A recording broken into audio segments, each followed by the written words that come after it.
all of Blackbeard's secrets explained to fall asleep, to there is a panel in the Jaya arc where a large man is eating a pie. He is loud. He is messy.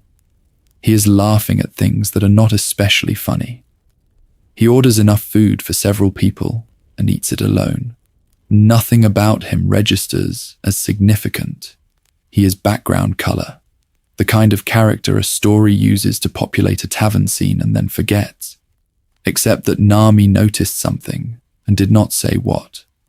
And the pie he was eating was cherry pie. And his name, which he gave freely to anyone who asked, was MarshallDTeach. And he had been waiting in that tavern for the specific moment that was coming. For years, he was always the most dangerous person in every room he entered. He simply did not need anyone to know that yet. Welcome. If you are new here, I am glad you found this. If you have come back from another night, I am glad you returned. Wherever tonight finds you, whatever room you have settled into, whatever quiet you have borrowed from the hours around it, let yourself get comfortable. This is a story about patience, and patience deserves the right conditions. And if at any point while we are moving through this, you would like to subscribe so that we can do this again another night, you are more than welcome to. There is no hurry. There is never any hurry here. Let us begin. The first thing to understand about Blackbeard is the thing that is most difficult to hold on to once the later events of the story have been processed. He spent decades doing almost nothing. Not decades of preparation in any visible sense. Not decades of training or recruiting or scheming in ways that other people could observe and catalogue.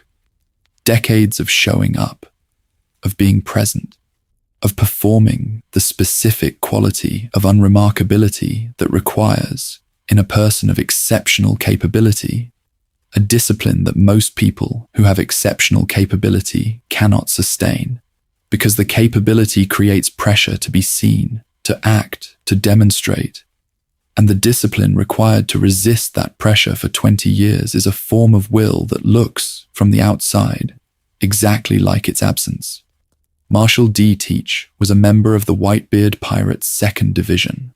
2nd Division, which means not the 1st Division, not the command structure closest to Whitebeard himself, but the division commanded by Portgas D8, Whitebeard's most beloved son, and the person whose death at Marineford would restructure the entire second half of the story. Being in the 2nd Division means Teach was near Ace, near the person whose capture Blackbeard would eventually engineer, near the person whose death would break Luffy and send the world into the configuration that followed. This proximity was not accidental. Nothing about MarshallDTeach's position in the world was accidental.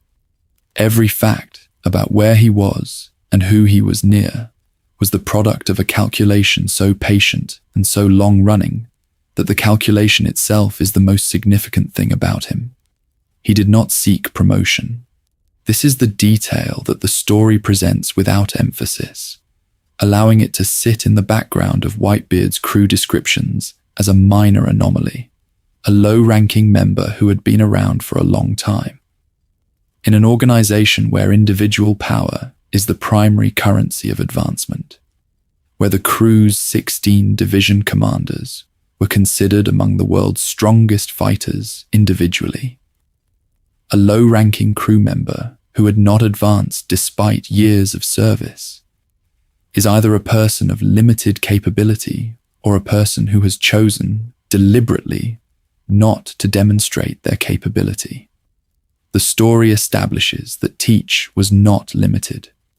The story establishes this by showing what he eventually did, which means the years of low rank were a choice, a 20-year choice, a choice maintained across 2 decades of operating inside one of the most powerful organizations in the world, surrounded by people who were advancing around him, surrounded by the specific social pressure of a pirate crew that rewards strength and punishes weakness, and deciding every day that today was not the day to be seen.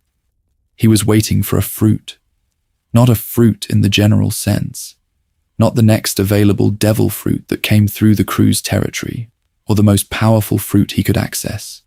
A specific fruit. The Yami no Mi. The dark fruit.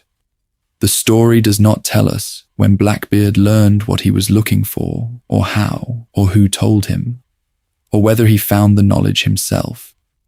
The story tells us only the outcome, that Blackbeard knew which fruit to wait for, specifically enough that he waited for it inside the organization most likely to produce it for decades without breaking cover. The specificity of what he was waiting for is the first and most significant piece of evidence about what Blackbeard actually knows, which is the most dangerous thing about him. More dangerous than anything he will later do.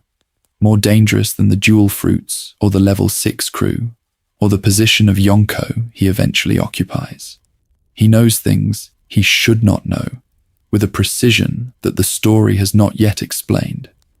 The Yami no Mi, is classified as a logia, the category of devil fruits whose users become their element, who can dissolve into it and allow attacks to pass through a body that is no longer solid in any conventional sense. Logia users are, by default, effectively untouchable by physical attacks, which is why Haki became so essential to the story's power calculus. Without it, Logia users are nearly invincible by definition. Blackbeard's fruit is classified as a Logia. Blackbeard does not behave like a Logia user. He cannot become darkness. He produces it.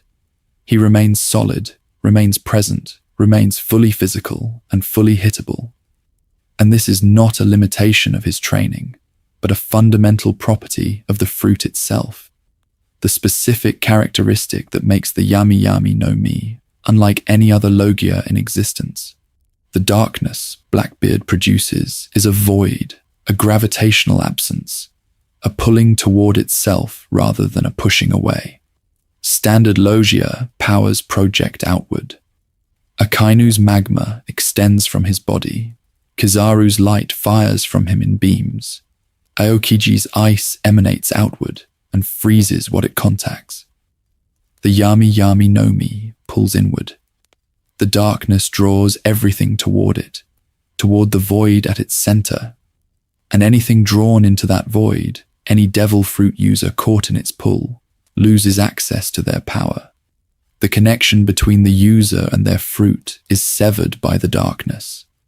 The Logia user cannot become their element inside the darkness. The Paramecia user cannot produce their effect. The Zoan user cannot transform. The darkness nullifies the thing that defines every other power in the story.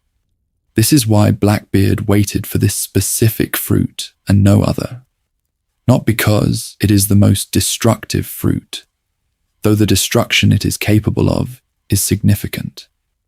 Not because it is the most defensively powerful fruit, because it explicitly is not.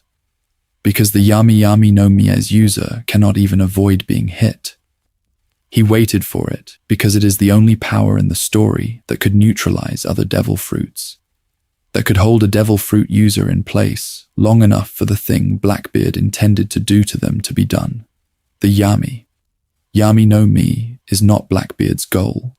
It is the tool he needed to reach every subsequent goal. It is the key that opens every other door. He waited 20 years for the key. He waited until Thatch found it. Thatch was the 4th Division commander of the Whitebeard pirates. He was beloved. He was a respected figure in a crew where respect required either exceptional strength or exceptional character. And Thatch had both, and the people around him knew it and held him accordingly. He found the Yami no Mi somewhere in the course of the crew's operations, and the finding was the moment Blackbeard's 20 years of patience converted into a single act of precise violence. Blackbeard killed Thatch for the fruit, not in a fight that Thatch initiated, not in a conflict that arose from some prior tension between them. He killed him because Thatch had the thing he had been waiting for, and because the waiting was over. The weight of this action is not simply moral, though the moral weight is real. It is structural. It is the first decisive thing Blackbeard does in the story's timeline, and the structure of its consequences extends forward through every subsequent event in the narrative's first half. Thatch's death was not the end of anything. It was the beginning of everything. It was the event that caused Ace to be dispatched in pursuit of Blackbeard, which was the event that caused Ace's capture, which was the event that caused Marineford, which was the event that caused Ace's death, which was the event that caused Luffy's breakdown, which was the event that caused the 2-year time skip, which is the dividing line between the story's two halves. Everything that defines the shape of One Piece from the Marineford arc onward is downstream, from Blackbeard killing Thatch, for a fruit he had been waiting for over 20 years. One decisive act after 20 years of patience, and the entire story changes direction. This is what Blackbeard understands about power that most powerful people do not. That a single correctly timed action can do more than decades of continuous force, and that the discipline to wait for the correct moment is itself the most significant capability a person can possess. Ace was sent to find him. Whitebeard dispatched his most beloved son to pursue the man who had betrayed the family, the one who had killed a crewmate and taken what was not his and fled. The dispatching was the grief and the honor of a father whose family had been violated, expressing itself through the means available to it. The strongest person in the crew sent to find the traitor and answer for what had been done.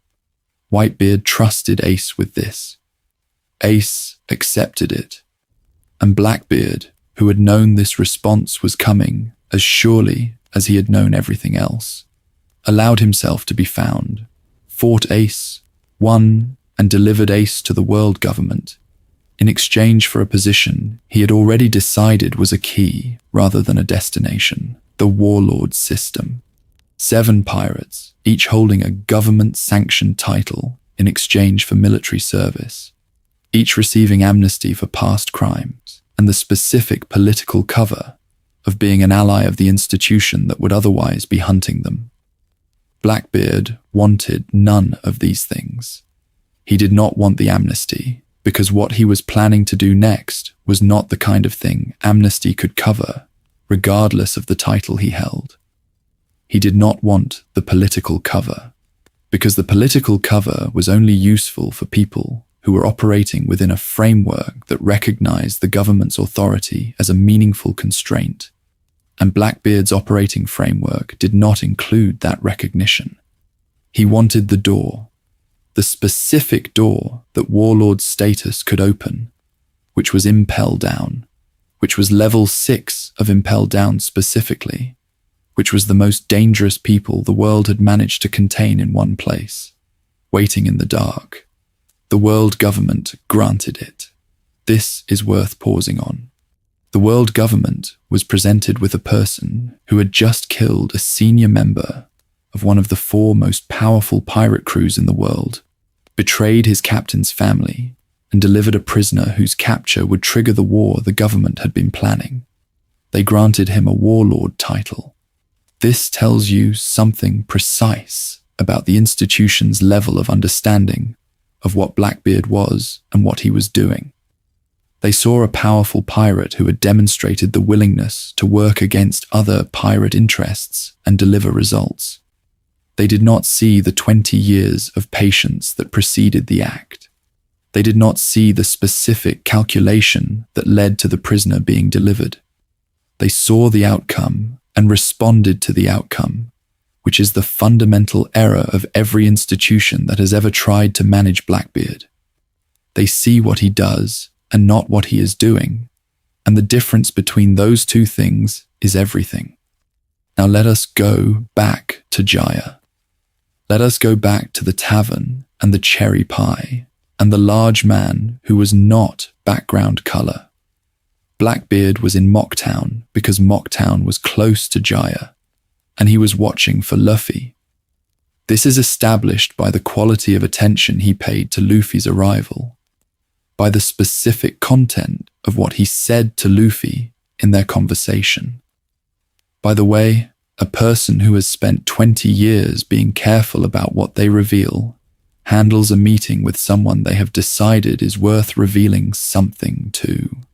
He had assessed Luffy and determined that Luffy was going to matter, not that Luffy would be an obstacle, not that Luffy would become an enemy, though he may have understood both of those things as well, that Luffy was going to matter to the story that Blackbeard was also inside, that the boy in the straw hat was one of the story's significant variables, the kind worth paying attention to before the attention becomes necessary.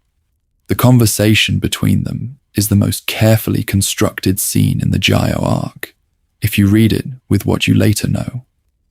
Blackbeard talked about dreams. He said that a man's dream does not end with his death. He said the dream passes to the next person, that the will continues, that the specific thing a person is pursuing does not dissolve when the person dissolves, that it finds a new bearer and continues in that bearer forward through time toward the destination the original person could not reach. He said this to Luffy. He said it in a tavern in Mocktown, eating cherry pie, laughing loudly at things that were not especially funny. He said it the way a person says something they understand completely, from deep inside the understanding to a person who has the same understanding but does not yet know the shape of it. This is the story's thesis. Inherited will, the persistence of purpose across death and time, and the specific impossible distance between the person who held it first and the person who holds it now, is the central argument of One Piece. It is what Roger demonstrated by dying in a way that launched the Great Pirate Era rather than ending it. It is what the poneglyphs are, the ancient kingdom's will persisting in stone specifically, because the people who carved them knew that the will could not be allowed to die when the people carrying it died. It is what Luffy is, in some understanding of himself that he has never fully articulated, but that the story has been building toward from the first chapter. And Blackbeard said it to Luffy in a tavern in Jaya, in chapter 222, years before the story made it explicit, because Blackbeard understood it already, completely, and chose to say it to the person who was the story's clearest embodiment of it. He said it because he was also talking about himself. Blackbeard is not pursuing Joy Boy's work. He is not the story's version of Luffy, not a parallel protagonist moving toward a parallel destination. He is the story's version of something older and more specific, the person who wants to be king of the world, not pirate king, not the person who finds the One Piece, but the person who holds singular authority over everything the world contains.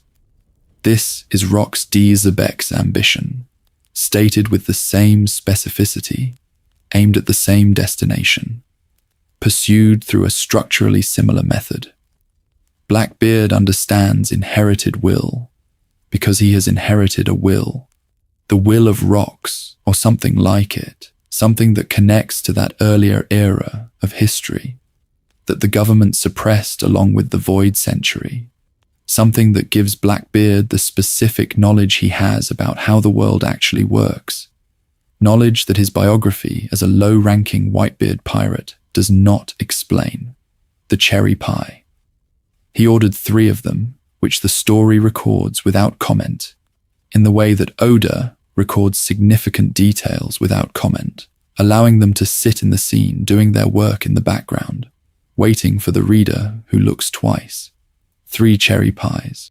Whitebeard's doctors had forbidden Whitebeard from eating cherry pies, from the spicy food that his body could no longer handle safely, and Thatch had made cherry pies for Whitebeard specifically because they were Whitebeard's favorites, and specifically because Thatch loved Whitebeard and expressed that love through the specific medium of making the food that made him happiest. Blackbeard, who had spent 20 years as Thatch's crewmate, who had eaten Thatch's cooking, who had been present in the culture of a crew defined by familial love and the expression of that love through shared meals, ordered 3 cherry pies in a tavern in Mocktown. 3. The same food that was made for Whitebeard, with love, by the man Blackbeard had already decided to kill the moment the fruit appeared. Yami felt something wrong. She did not say what. The story records her discomfort without explaining it, giving the reader only her reaction and not the content of it, which is itself significant. The story is telling you that there is something to react to without telling you what it is, and the not telling is the signal that you are supposed to look. Yami's instinct about Blackbeard was accurate before she had any information to base it on, which makes it something other than instinct. It is the specific kind of recognition that the story reserves for moments when the available information, if fully processed, would have already told you everything you needed to know. Yami processed something. The story does not tell us what. The cherry pie was on the table. The name was freely given. The conversation about dreams was happening. Something in the combination of these things was visible enough for Yami to notice, and notable enough for Oda to record the noticing, and neither the noticing nor the recording was incidental. He left Mocktown. He went and found the Yami no Mi. He killed Thatch. He found Ace. He fought Ace and won, and delivered Ace to the world government and received the Warlord title he needed. And then he went to Impel Down. Level 6 is the lowest level of the world's most secure prison, the level reserved for prisoners so dangerous that their existence is not publicly acknowledged, the level whose inmates are officially denied in any government communication about Impel Down's population. The people held there are the most dangerous individuals the world has ever managed to contain. They are there because the government's calculus is that they cannot be kept anywhere less secure and cannot be executed without producing consequences worse than the imprisonment. They are, from a different angle, the most talented people the world has ever failed to kill. Blackbeard went to recruit from them. Shilyu of the Rain was the former chief jailer of Impel Down, imprisoned for killing his own prisoners. A swordsman whose capability had apparently been sufficiently exceptional that even imprisonment on level 6 for killing prisoners had been the response rather than execution. He joined Blackbeard. Avalo Pizarro, called the Corrupt King, had been a ruler whose specific form of corruption was extreme enough to land him in level 6 rather than a standard prison. Vasco Shot, the heavy drinker, whose specific crimes the story has not fully detailed, but whose placement in level 6 communicates their scale. Katarina Devon, the Crescent Moon Hunter, whom the story describes as the most dangerous female criminal in history, a description the story applies deliberately and that the story has subsequently confirmed through the revelation of her devil fruit, the most tactically significant intelligence ability in the story. And San Juan Wolf, the colossal battleship, so large that even among giants he is exceptional, whose size makes him a geological feature rather than simply a combatant. Blackbeard looked at level 6 of Impel Down and saw what the government saw when it looked at the same population, the most dangerous people in the world. The government's response to this assessment was to contain them. Blackbeard's response was to recruit them. He did not need to convince them to join him. He needed only to open the door and offer freedom in exchange for loyalty to his ambition. And people who have been in level 6 of Impel down know the value of an open door at a level that makes the loyalty calculation simple. He offered freedom. They chose it. The government had done the scouting for him, identifying and concentrating the most capable criminals in the world in a single location, and Blackbeard went and collected them. This is the quality of Blackbeard's understanding in its most practical expression. He looks at what exists and sees the use in it that its current owners have not recognized. The Warlord title was a door that the government thought was giving him a position and was actually giving him access. Level 6 was a containment facility that the government thought was keeping dangerous people away from the world, and was actually a talent pool Blackbeard could recruit from. The government's structures, designed to manage the world's most dangerous elements, were converted by Blackbeard into resources for his own accumulation. He did not fight the system. He used it, and the using was indistinguishable from compliance from the outside, which is exactly how he needed it to look. Now let us talk about Marineford, and about the most layered single appearance in the story. He arrived after the war's peak. Ace was already dead. Whitebeard was still standing, but only through the specific, terrifying stubbornness of a body that was more than a body, that had become something closer to a monument to itself, held upright by will, where flesh had long since given out the argument. The battle was not over, but it had reached its final configuration. Whitebeard was dying, the Marines were consolidating, the Whitebeard pirates were in retreat. Into this configuration arrived Blackbeard with his level 6 crew, stepping onto the battlefield at the precise moment when the war's most significant remaining piece was the piece he needed. He challenged Whitebeard directly, and he shook. This is documented. This is not read between lines, but observed in the panels themselves.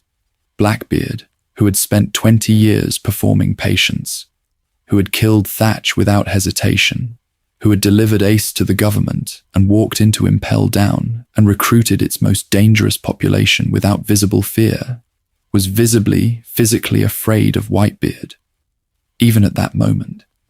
Even with Whitebeard mortally wounded, on his feet through will alone, already at the end of the road that the war had taken him down, Blackbeard was afraid of him. This is important. It tells you that the patience was not fearlessness. It tells you that Blackbeard's 20 years of discipline and waiting and unremarkability were not the product of a person who did not feel fear, but of a person who felt it and acted anyway, who understood that fear was information rather than instruction, who took the information and made the calculation and proceeded regardless of what the calculation cost. He was afraid of Whitebeard. He fought him with his full crew, all of them together against a dying man, and the fighting contributed to the death. And when Whitebeard died, Blackbeard erected the tent, the black cloth, the specific action of covering the dying Whitebeard's body with a large black cloth, concealing what was about to be done inside it from every eye on the battlefield, is the story's most deliberate act of concealment, both in the narrative sense and in the structural sense. Whatever Blackbeard did to take the Gura Gura no Mi from Whitebeard's corpse, the story chose not to show it. The cloth went up. The events inside it were not depicted. The cloth came down. Blackbeard emerged with 2 devil fruits, and the story has never since shown what happened under the cloth. And the not showing is a choice with the specific weight of a writer saying, I know what happened here, and I am going to show it to you at a different moment, in a different context. Because the moment you learn what happened under the cloth is a moment that needs to be what I need it to be, and that moment is not this one. The Gura Gura no Mi, the Tremor fruit, Whitebeard's fruit, the power that Sengoku in his Marineford broadcast to the world had described as capable of destroying the world. The power that had generated the tsunami at Marineford large enough to require Aokiji to freeze the entire bay. This power was now in Blackbeard, alongside the Yami no Mi, alongside the darkness that nullifies everything else, alongside the gravitational pull that draws the world toward the void. Blackbeard stood on the Marineford battlefield with 2 devil fruits and demonstrated the tremor fruit's power by cracking the air itself, producing earthquakes from open space, showing the assembled marines and pirates what he now was. Then he threatened Shanks. Shanks's response was sufficient to make him leave. This detail, which the story presents with the same casualness it uses for the cherry pie detail and the Nami unease detail, is one of the story's most significant indirect measurements. Blackbeard, at the peak of his power at that point in the story, with 2 devil fruits and a level 6 crew, and the specific momentum of everything he had just accomplished, assessed Shanks's response and decided to leave. Whatever Shanks communicated in that response, Blackbeard received it as a calculation-ending fact. He came for what he came for. He got it. He left. He was always the person in the room who understood the calculation fastest. If you are still with me, you are welcome to subscribe before we continue. The history is told. What remains is understanding what it means. Now let us talk about the rule that should have stopped him, and about what it tells you that the rule did not. A person cannot eat 2 devil fruits. This is established early and maintained consistently throughout the story. The reason given or implied is that the body cannot contain 2 devil fruit spirits simultaneously, that the introduction of a second spirit into a body that already hosts one produces a conflict whose resolution is the body's destruction. The rule is presented as absolute. It is not presented as a guideline or a general tendency or a thing that applies to most people under most circumstances. It is presented as a physical law of the story's world, and Blackbeard broke it. He broke the absolute rule. He holds 2 fruits. He has held 2 fruits since Marineford. He has used both in combat. He is not dead. Marco saw something at Marineford in the moments before the tent went up, in the fighting between Blackbeard's crew and Whitebeard. Marco, whose own fruit gives him a perspective on bodies and their properties that most fighters do not have, whose regeneration requires an understanding of physical form that is more detailed than the understanding available to people whose bodies simply take damage and either recover or do not, said something. He said that Blackbeard's body was not normal. He said it in the specific way of a person who is observing something that does not fit the categories available to them, who is identifying an anomaly without being able to name it. Not normal. The story's only in-text acknowledgement that Blackbeard is physiologically different from other people, stated by the character best positioned to observe it, at the moment in the story where the difference was most visible. The dialogue is also evidence. Blackbeard, across multiple conversations in the manga, refers to himself in the first person plural. He says we, he says us, not in the royal sense, not as a stylistic affectation, but in ways that read, when catalogued across the full span of the text, as something closer to a literal description of his internal experience. The plural self-reference appears in moments where the content of the sentence would not conventionally require it, where the singular pronoun would be the natural choice for anyone using the construction as a figure of speech. It appears consistently. It appears in the specific context where Blackbeard is describing his ambition, his nature, his relationship to the power he carries. We, us. The thing that holds the 2 devil fruit spirits, plural, is described by Blackbeard in plural terms. The theory that the story's evidence most directly supports is that Blackbeard's body is not a single vessel, but a structure capable of functioning as multiple. Not two bodies in one skin, necessarily. Not in any literal sense the eye could confirm from the outside, but some internal architecture, some physiological fact about MarshallDTeach that allows the thing that kills every other dual fruit claimant to not kill him, that distributes the two spirits across a structure that can accommodate both without the conflict that produces destruction in a normal body. Marco saw it. The dialogue reflects it. The two fruits are the evidence. The mechanism remains, as of the story's current state, concealed under the same cloth that concealed what happened to Whitebeard. The Yami. Yami no Mia's specific property may be part of the answer. The darkness absorbs everything. It nullifies other devil fruit powers by severing the user's access to their ability within the pull of the void. If the darkness absorbs other powers, it may do so through a mechanism that, within Blackbeard's own body, creates the space for the Gura Gura no Mi to exist alongside it, rather than in conflict with it, the darkness not competing with the second fruit, but absorbing it into the same internal structure that holds everything else the darkness draws in. The void that pulls the world toward itself may include the second spirit, in a way that produces cohabitation rather than conflict. This is inference from the text rather than confirmation by it. The story has not confirmed the mechanism. The story has confirmed the outcome, and the outcome is Blackbeard with two fruits. And whatever produced the outcome is waiting under the cloth. Now let us talk about where Blackbeard actually comes from, and about the structural echo that the story has been building without naming.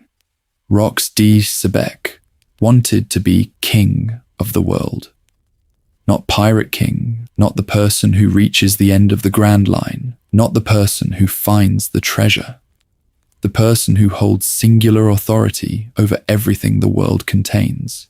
He assembled a crew of dangerous individuals held together, not by love or loyalty or the specific gravity of his character, but by the shared calculation that his ambition was large enough to contain all of their ambitions, that serving his goal provided a framework within which their own goals could be pursued.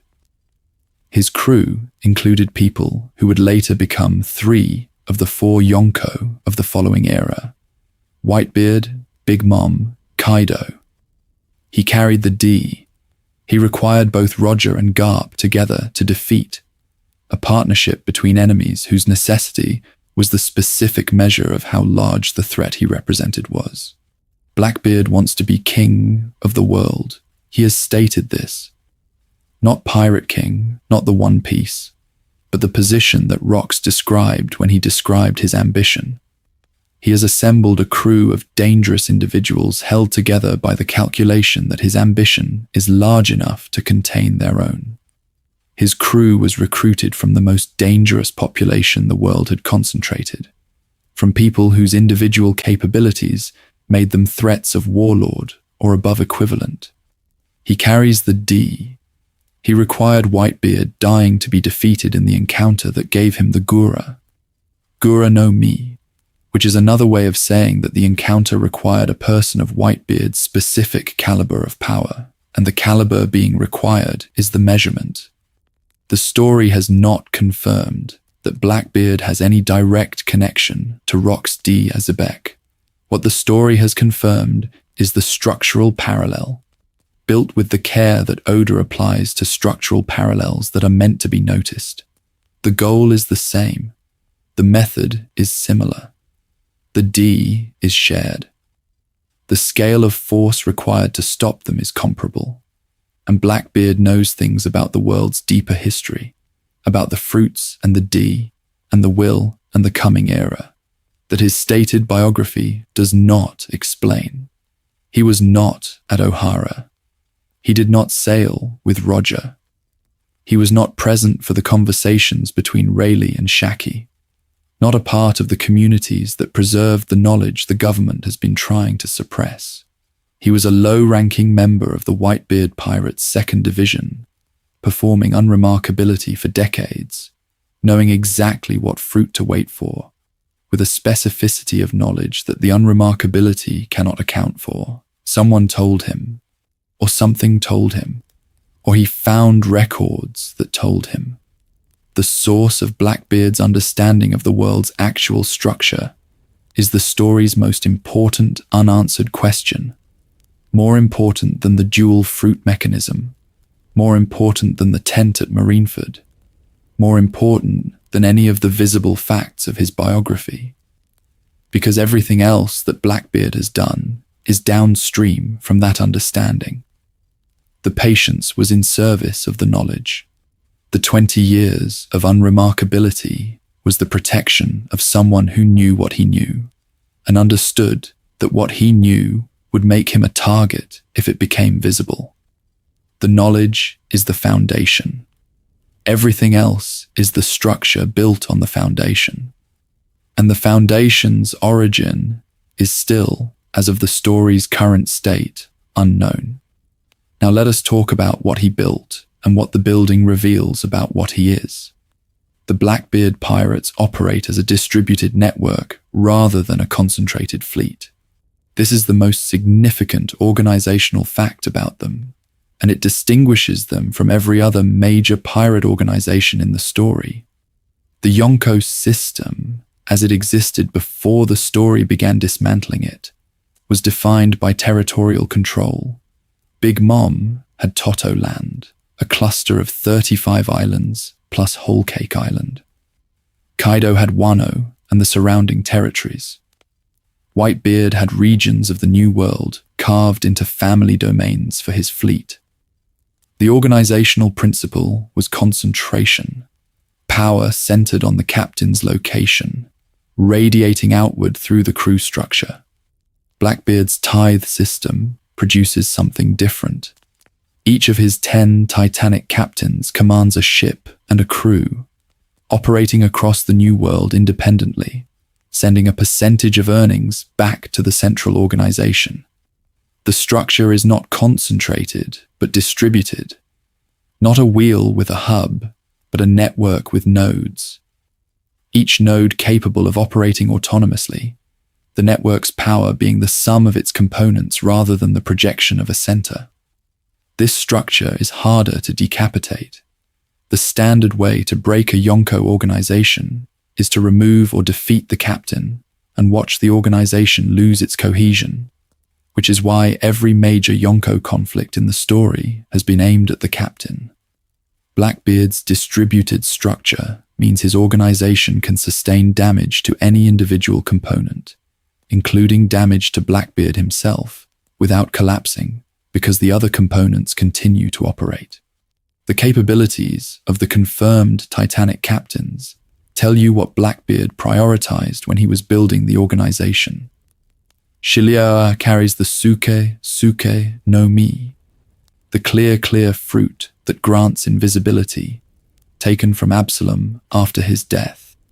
He was already one of the most dangerous swordsmen the story had introduced before receiving the fruit.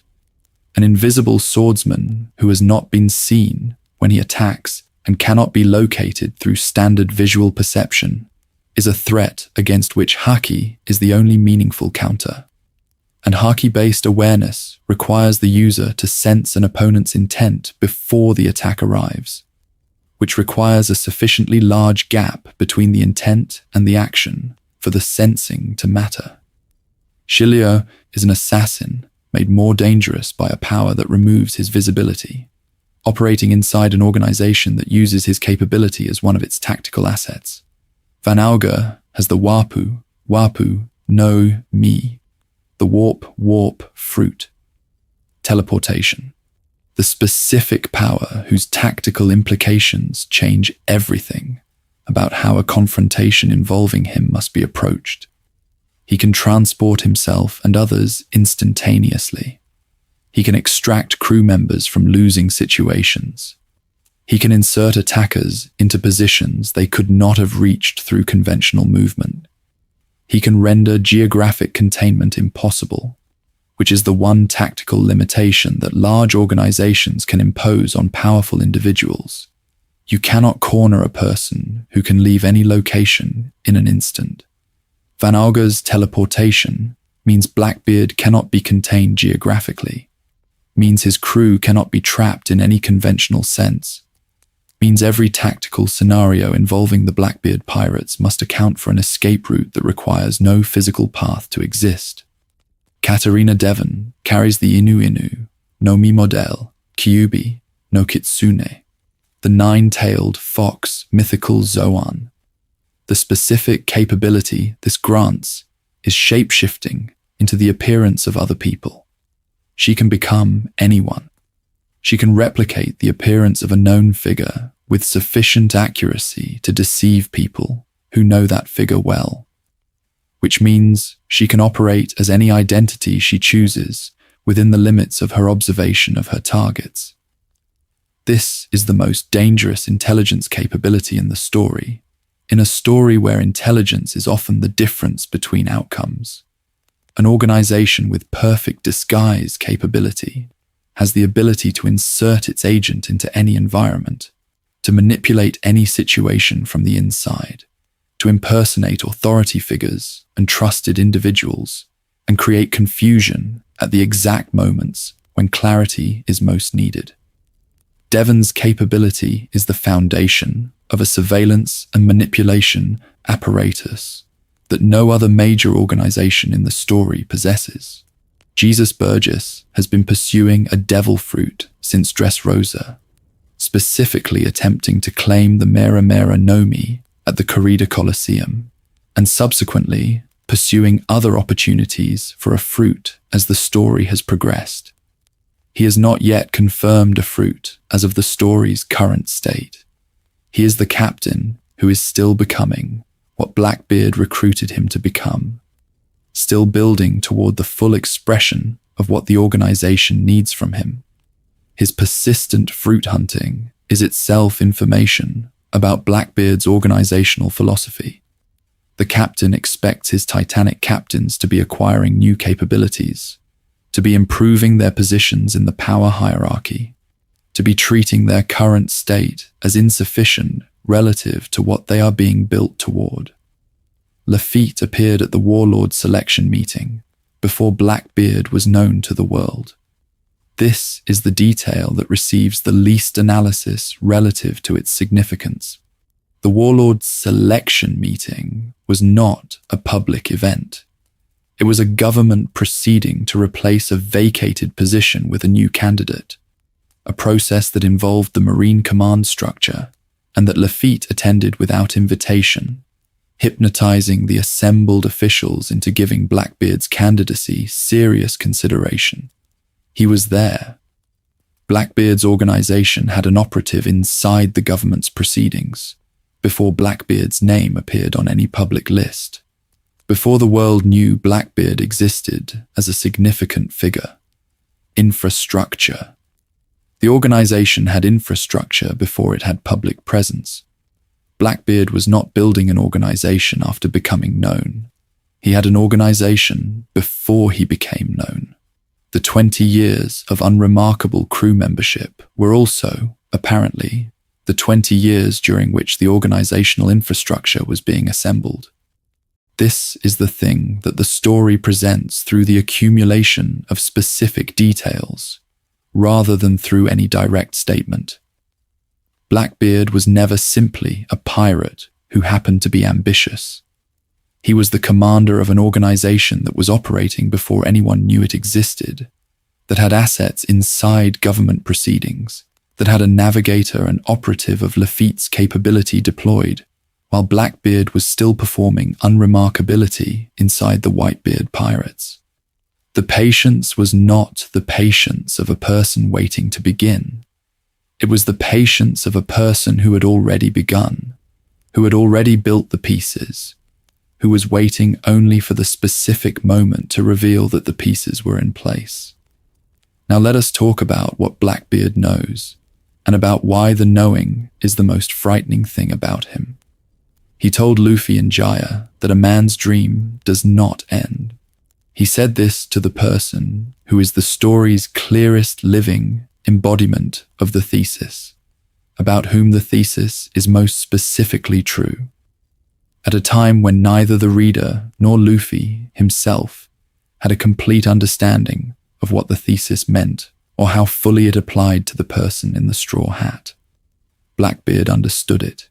He understood it well enough to choose it as the content of a conversation with someone he had assessed as significant, well enough to deliver it in the register of a person speaking from deep inside the understanding, rather than summarizing something he had read.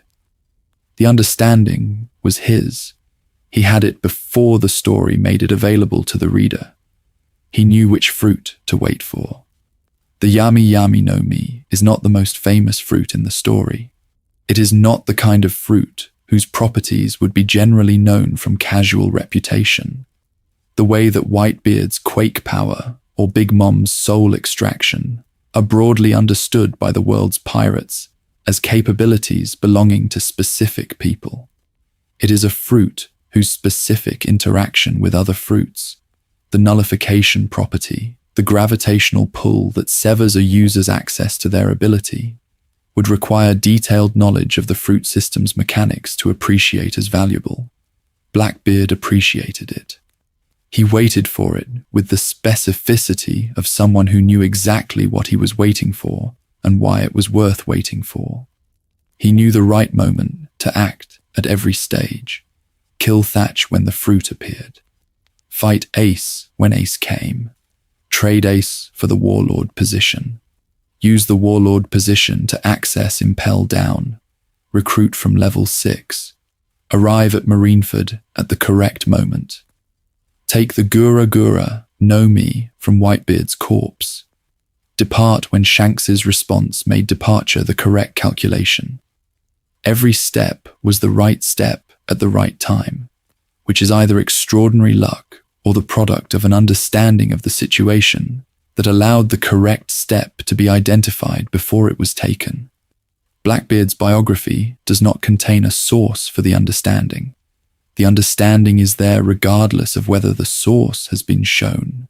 The connection to the will of D, the specific quality that the initial carries, and that every D-named character in the story demonstrates in their own distinct register, is worth holding here.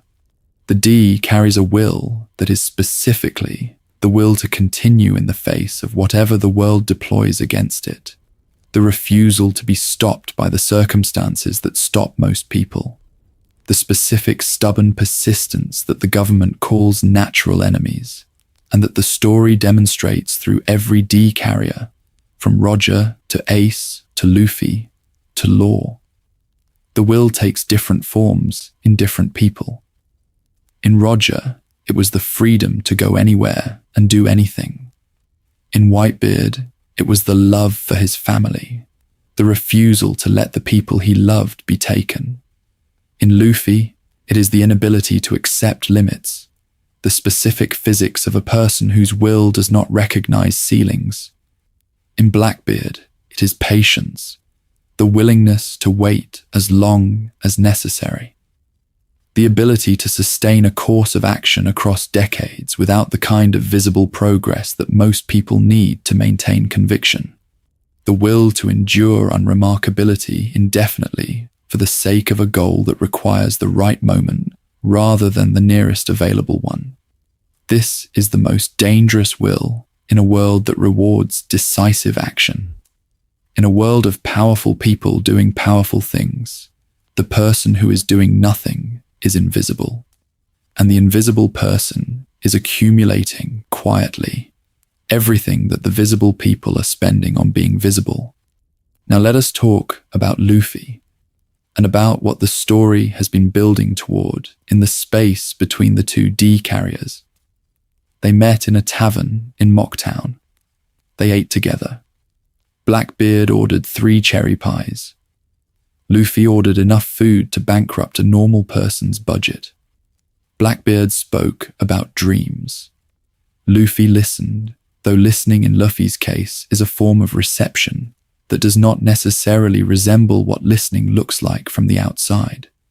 The information arriving through the specific quality of his attention, rather than through any conventional signal of comprehension.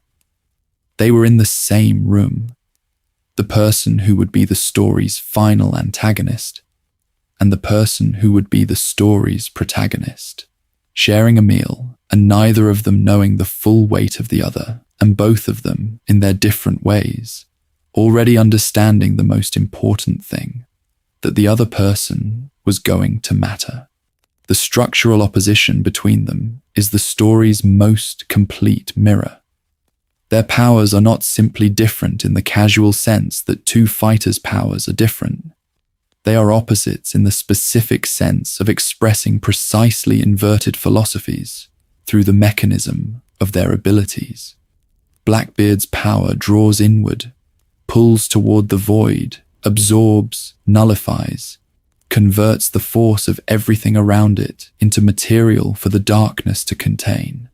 Luffy's power deflects, sends back, stretches, bounces, converts the force that arrives at it into continuation, into the specific movement of a person who cannot be stopped, because the thing that tries to stop them becomes the thing that pushes them further. Darkness absorbs, rubber reflects. Both are passive responses to force. Both are what happens when force meets the person carrying the power. And the difference in what happens is the entire philosophical argument between the two of them expressed in physics. Blackbeard accumulates people by recruiting from what already exists, by going to what the world has already produced and identifying the use in it that the world's current stewards have not recognized. He went to level 6 and recruited the people the government had already identified as dangerous. He went to the Warlord system and used the position it offered. He goes to what is and converts it into what he needs. Luffy accumulates people by meeting them and having them choose him through the specific gravity of what he is, through the experience of being near someone whose presence makes the available world feel larger. He does not recruit. People arrive. The crew grows not through Luffy's recognition of what they could offer him, but through the mutual recognition of people who understand, upon meeting him, that they want to be going where he is going. Blackbeard's crew serves his goal. Luffy's crew has their own. The alliance between Luffy and his crew is the alliance of people who want the same world, who are sailing in the same direction, who are not subordinating their own dreams to the captain's, but carrying their own dreams alongside his, in the specific way that compatible dreams can coexist. Nami wants to chart every sea. Zoro wants to be the world's greatest swordsman. Sanji wants all blue. Robin wants the true history. Each of them wants something that is theirs, and the sailing does not require them to abandon what is theirs, but allows them to pursue it in the company of people pursuing their own version of the same fundamental orientation toward the world, that it should be freer, larger, more fully known, more open to what it could be. Blackbeard told Luffy that a man's dream does not end. He was talking about himself. He is the bearer of a will that has been passing through history in the direction of a specific destination, the destination that Rox D. Exebec was sailing toward when the Roger pirates and the Marines stopped him, the destination that the story has been building toward as the specific counterpoint to Joy Boy's promise.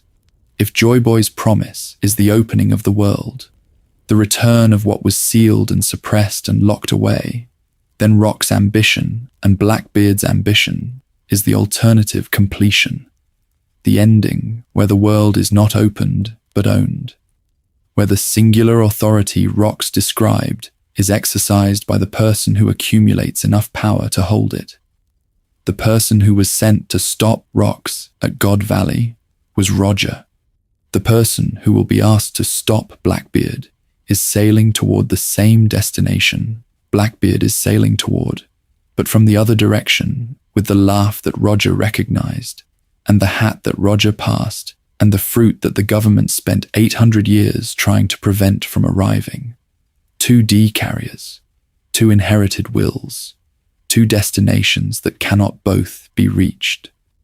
The story has been building this confrontation since Mocktown, since the cherry pie, since the conversation about dreams that both of them understood more fully than the scene's apparent casualness suggested. When they finally meet in a context that is not the background of a tavern scene, both of them knowing exactly who the other is, both of them carrying everything they have been carrying toward this specific moment. The confrontation will be the story's final argument about what the will of D actually means when 2 versions of it face each other. Not 2 pirates fighting for supremacy, 2 philosophies, made physical, made combatant, reaching the moment that the story has been building towards since the first arc. Since the man nobody noticed was eating pie in a tavern in Mocktown, waiting for exactly this. The darkness that absorbs everything has been waiting for the thing that cannot be absorbed. The rubber that reflects everything has been moving toward the void it cannot simply bounce away from. They are the story's last necessary confrontation. The question the story has been asking since Roger died on the scaffold in Logetown and the great pirate era began. What does the will of a person who understood the world's deepest truth finally produce when it meets the will of a person who understood that same truth and decided to use it differently? Blackbeard was always the most dangerous person in every room he entered. He simply did not need anyone to know that yet. And now, the person who needs to know it is sailing toward the room. Good night. Wherever you are tonight, I hope the quiet is complete, and that the weight of what we moved through together settles into the kind of sleep that continues it, the kind where the pieces keep arranging themselves in the dark, finding the shape they were always moving toward. If you would like to continue, there is another video to your left, and it is waiting whenever you are ready. But there is no hurry. There is never any hurry here. Sleep well. Let us go back to the beginning and stay there longer, because the beginning is where the argument about patience is made most plainly, and the argument about patience is the argument about everything. The specific quality of what Blackbeard was doing inside the Whitebeard pirates for 20+ years is not simply waiting. Waiting implies passivity, implies a person who is not doing anything while they wait for the thing that will let them begin doing something. What Blackbeard was doing was something more active than that, more intentional, more costly. He was sustaining a performance. He was performing unremarkability inside an organization whose members were among the most powerful people in the world, in a culture that rewarded strength and punished weakness, in a context where the gap between his actual capability and his performed capability would have been visible to anyone paying close attention. He was not weak. The story makes this clear by showing what happened when he stopped performing. He killed Thatch. He fought Ace and won. He fought Whitebeard with his full crew, and the fighting contributed to Whitebeard's death.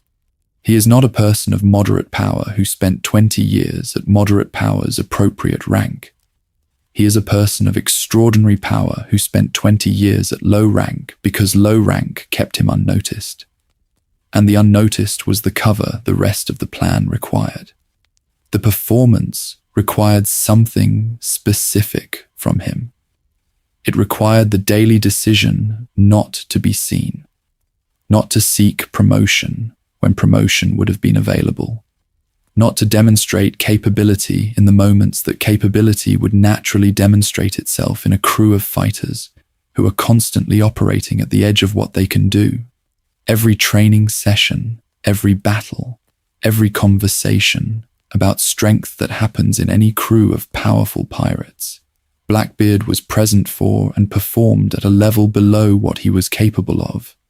For decades, The discipline this requires is not the discipline of patience in the passive sense, but the discipline of restraint, of knowing precisely where the line is between performing adequacy and accidentally performing excellence, and staying on the correct side of that line every day for 20 years, in a culture where people are paying attention to who can do what and how much of it. He was also, during those years, gathering information. He was inside the Whitebeard pirates' organizational knowledge, which is to say, inside the most comprehensive knowledge base about the New World and the Grand Line and the distribution of power across the pirate world that any single organization possessed.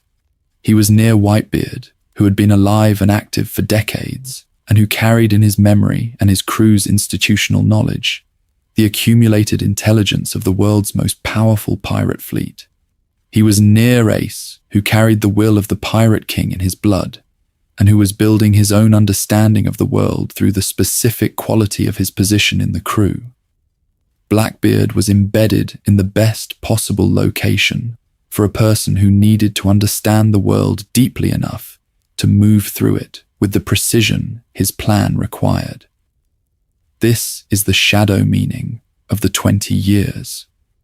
Not simply waiting, learning, building the understanding that would allow every subsequent move to be the right move. The Warlord Gambit was right because he understood the government's institutions well enough to know what the Gambit would produce. The Impel down recruitment was right because he understood the prison structure well enough to know where to go and who to take. The Marineford arrival was right because he understood the war's dynamics well enough to know what the battlefield would look like at the moment he arrived. Every piece of information he needed to make those calls correctly was available to him because he had spent 20 years embedded in the organization that knew those things, learning quietly, performing adequately, accumulating the intelligence the plan required. And all of this was in service of the knowledge he already had when he started. The knowledge of which fruit to look for. The knowledge of what the fruit would let him do. The knowledge, somehow, of the world's actual structure and the coming era, and what it meant for the person who wanted to be present at the era's culmination, with the specific capabilities that the culmination required. He arrived at the Whitebeard pirates, already knowing what he needed.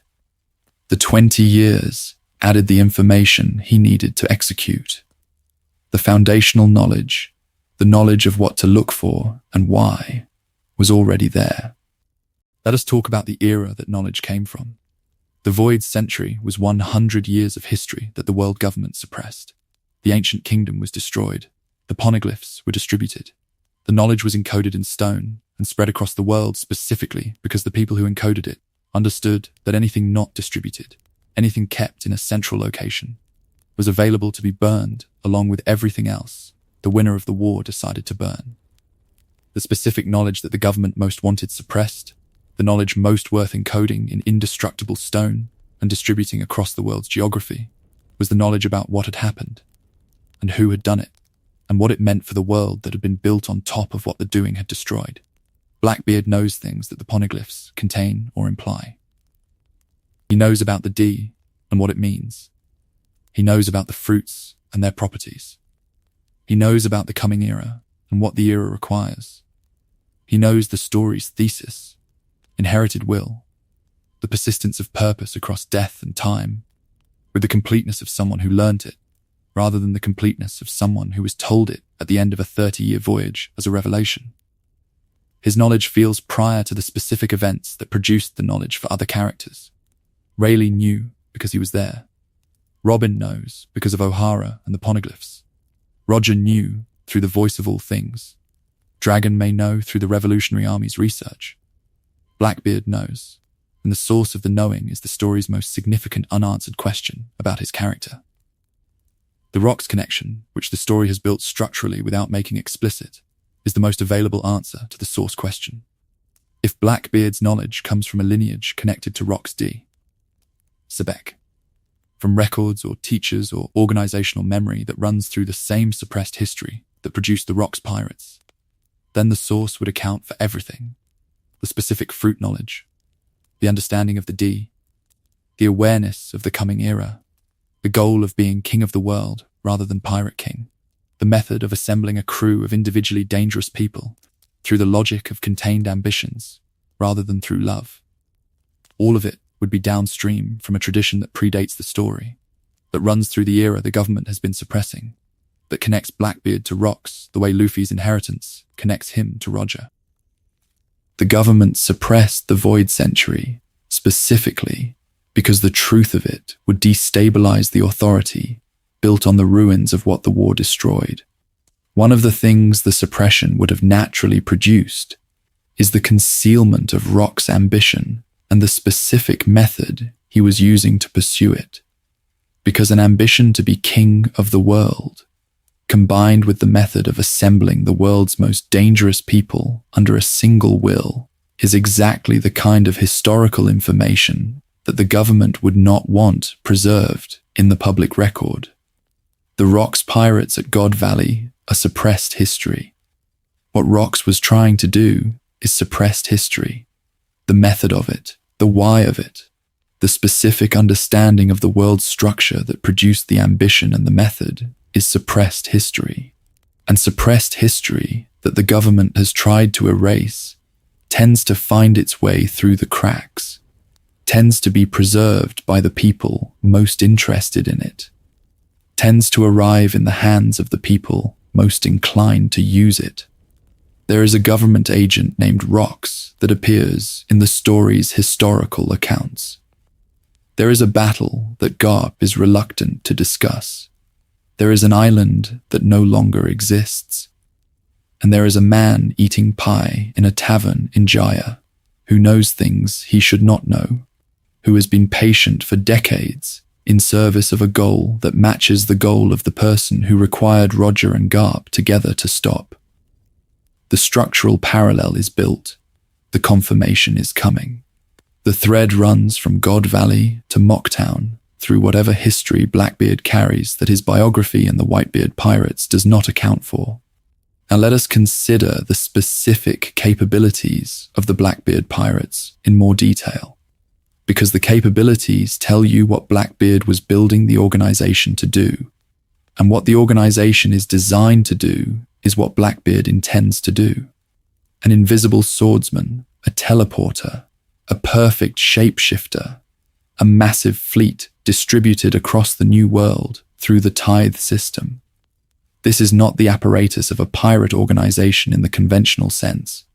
This is the apparatus of an empire's intelligence and military structure.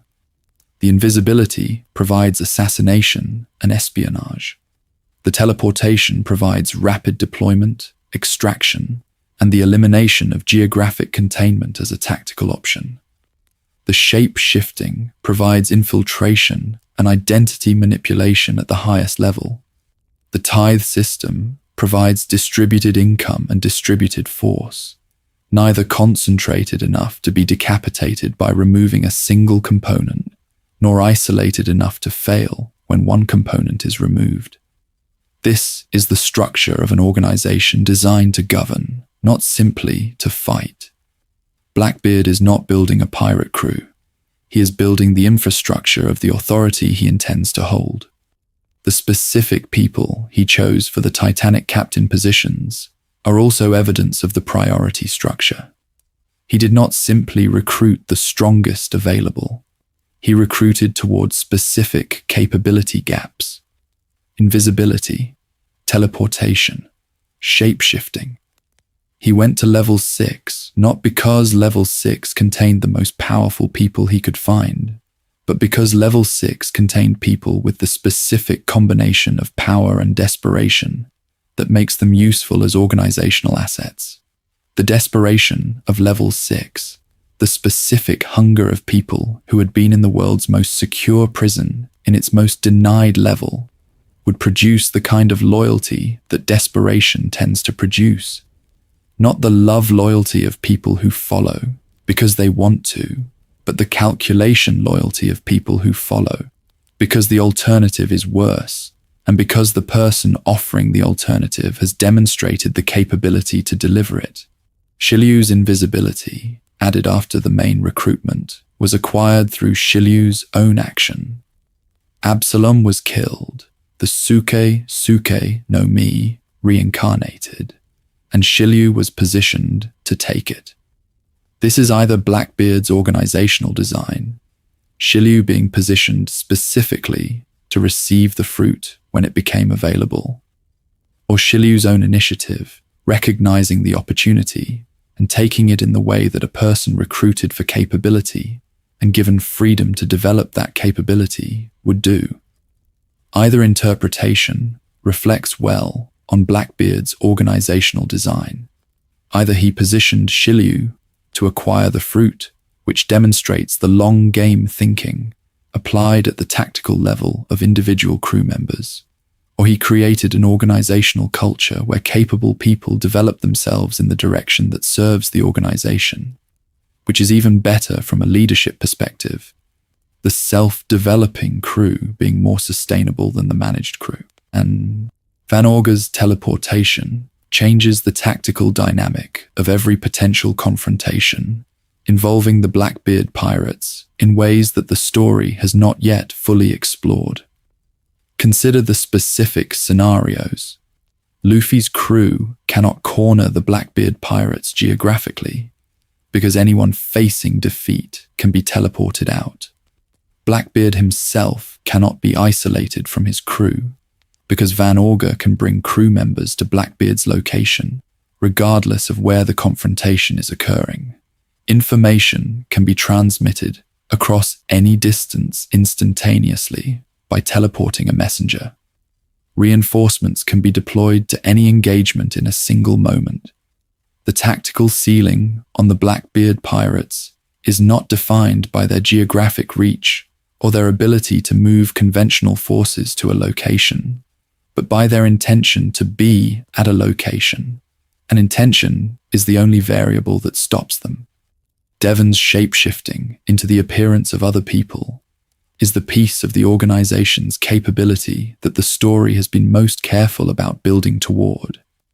In the arcs following her introduction, she has shown specific interest in Moria and in the Kage no Mi, the fruit that grants control over shadows, and the ability to create zombie soldiers from corpses by inserting the shadows of living people into them. The zombies Moria produced on Thriller Bark, the historical figures whose shadows he had captured and whose powers he had access to through the zombified bodies, represent a specific kind of force that does not deplete in the conventional sense.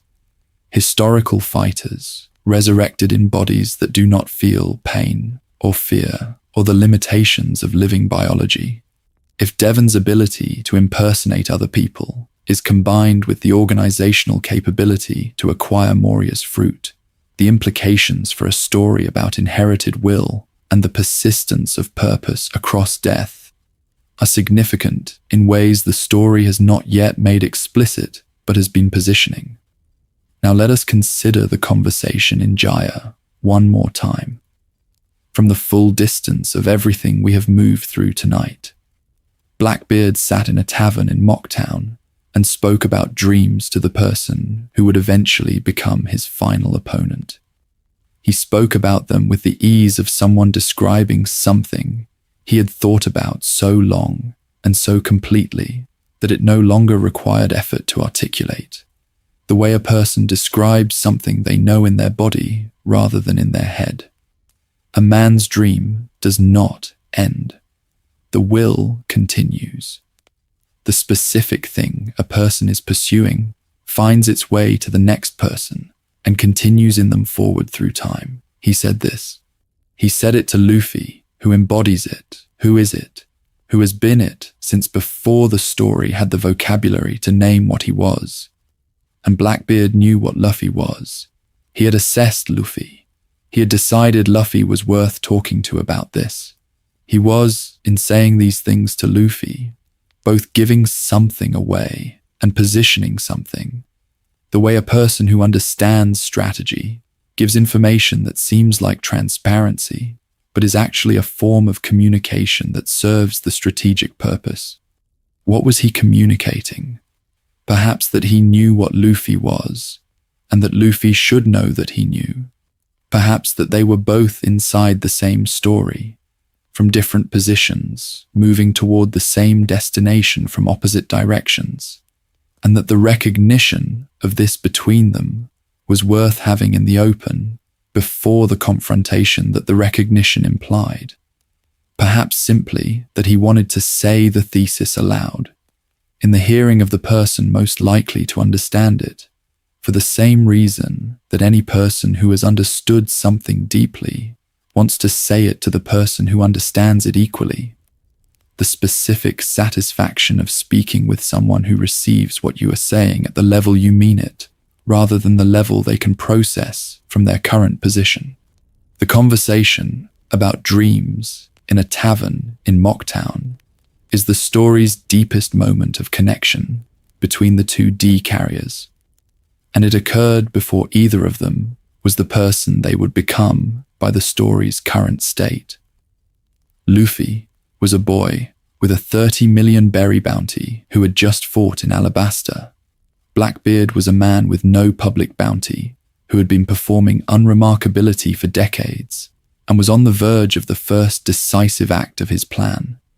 They shared a meal and talked about the thing they both understood and then separated, moving in the directions their respective wills were pointed, moving toward the confrontation that the conversation had been a preliminary of, moving toward the room that was not a tavern in Mocktown, and in which both of them would know exactly who the other is.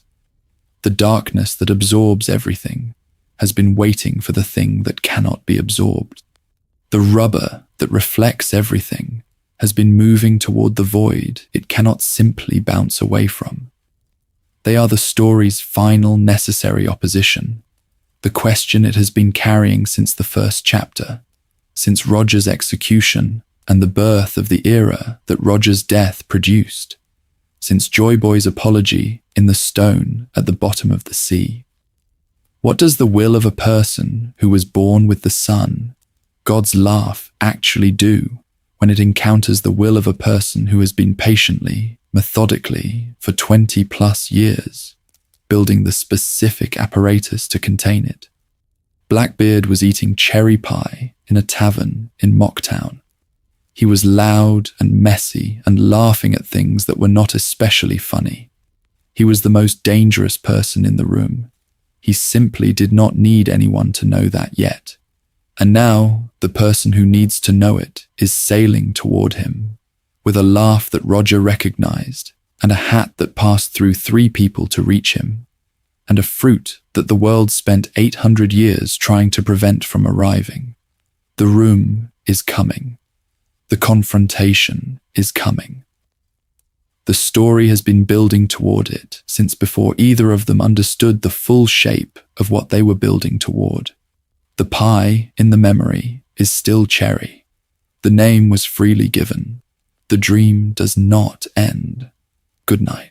Whatever room you are in tonight, I hope it is quiet. And the weight of this settles into the kind of sleep that continues thinking about it, that finds the shape of the pattern in the dark, that arrives by morning at something the thinking, while awake, did not quite reach. There is another video to your left, and it is waiting. But there is no hurry. There never is. Sleep well. There is a quality to Blackbeard's fear at Marineford that deserves more space than the story's pacing gave it, because the fear is the most humanizing and in some ways the most revealing thing the story shows us about him. He shook, visibly, documentably, in the panels, in front of a dying man who was dying because the war had been doing to him what no single opponent had ever done. Whitebeard in those final moments was not Whitebeard at full power. Whitebeard was Whitebeard at the end of power, sustained by will, by the love for his crew, by the specific quality of not knowing how to stop, having spent his entire life not stopping. And Blackbeard, who had spent 20 years performing unremarkability, who had killed Thatch without visible hesitation, who had walked into Impel Down's lowest level and recruited its most dangerous inhabitants, who had arrived on the Marineford battlefield through the specific confidence of a person whose plan has been unfolding exactly as intended, was shaking. He was not performing the fear for strategic effect. He was not displaying vulnerability to make Whitebeard underestimate him, because Whitebeard was past the point of strategic assessment, was past the point where any calculation of the opponent's vulnerability would have changed what he was doing. The fear was real. Blackbeard was genuinely afraid of Whitebeard, even at that moment, even in that specific configuration where Whitebeard was dying, and Blackbeard had brought his entire crew. He was afraid, and he proceeded anyway, which is the same thing he had been doing for 20 years. Experiencing fear as information, processing the information, and acting in accordance with the plan rather than in accordance with the fear. This is the specific quality of his discipline that most analysis misses, because the visible Blackbeard, the loud laughing man eating cherry pie in the tavern and threatening Whitebeard on the battlefield and shaking in front of him simultaneously, does not immediately read as disciplined. He reads as erratic, as a person whose behavior does not follow the expected pattern for someone with his ambitions and capabilities. But the erraticism is the performance. The loudness is the performance. The performance of someone who is not performing anything, who is simply a large, loud, messy man, eating too much food and saying things that are funny to him, if not to everyone else, is the specific costume that unremarkability wears when the person wearing it is not unremarkable. 20 years of that performance, maintained until the moment the Yami no Mi appeared, and the performance could end. The shaking at Whitebeard is the one moment in the story where the fear Blackbeard had been feeling and not showing was visible, the one breach in the performance. And it appeared specifically in the presence of the person who, of everyone Blackbeard had encountered, was the closest to a force that the plan could not have accounted for. Because Whitebeard was a variable the plan had accounted for, but not fully solved. Blackbeard had spent 20 years inside Whitebeard's organization. He understood Whitebeard as well as anyone outside Whitebeard's most intimate circle could. He understood the strength and the love and the specific quality of the man who had never lost a one-on-one fight in his entire career. He had planned for Whitebeard as an obstacle. The Gura no Mi was something he needed, and Whitebeard had it, and the plan included the moment where that changed. But planning for something, and being in its presence when the something is Whitebeard, even a dying Whitebeard, are different experiences, and the difference is the shaking. He proceeded anyway. The plan required it. The fear was the information. The information did not change the plan. The tent, the black cloth, is the moment where the story most deliberately withholds. Every other significant power event in One Piece is shown. Roger's battle at God Valley is shown in the flashbacks. Whitebeard's powers are demonstrated at length. The awakening of Luffy's fruit, Gear 5th, is given full panel treatment. Its arrival dramatized across multiple pages. Its visual language established carefully. The taking of the Gura no Mi from Whitebeard's body is concealed behind cloth. This is not a production constraint or a storytelling shortcut. This is a deliberate choice to not show the most significant power event of the Marineford arc, to maintain the specific mystery of Blackbeard's mechanism as something the story intends to reveal in a different context, at a different moment, with different weight. The cloth going up and the cloth coming down is Oda saying, I know what happened here, and when you know it too, it will matter in a way it cannot matter yet. Whatever happened under the cloth is connected to what Marco observed about Blackbeard's body being not normal. The connection is the only explanation for why both things are presented with the level of care they are presented with. Marco's observation is delivered in the middle of a battlefield, by the character best positioned to make it, at the moment when Blackbeard's physical properties were being most directly engaged. The observation is not a throwaway line. It is placed deliberately by a writer who places things deliberately to establish that what is being observed is real and that the reality of it matters to whatever is coming. And what is coming under the cloth and out of it is the mechanism that explains the jewel fruits, the mechanism that Marco was beginning to describe when the story moved on from that moment, the mechanism that Blackbeard has, apparently, known about long enough to have used it, long enough to have waited for the right fruit, knowing that when the fruit appeared, he would be able to hold it alongside whatever else he needed to hold. The three souls theory is the most structurally supported inference from the available textual evidence, not confirmed inference. But the evidence is not slight. The plural self-reference across multiple contexts, Marco's specific observation, the impossibility of the dual fruits in standard physiology, the specific darkness ability that absorbs everything, and the question of what happens to the things it absorbs that remain inside the user.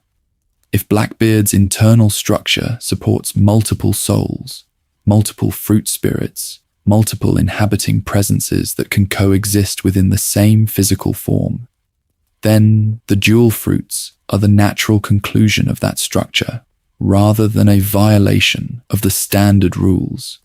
The standard rule is that a body can contain one spirit. Blackbeard's body, if Marco's observation points toward what it seems to point toward, is not a standard body. The rule that kills standard users simply does not apply to him, because the thing that makes the rule true, the inability of a standard body to contain two spirits simultaneously, is not true about Blackbeard's body.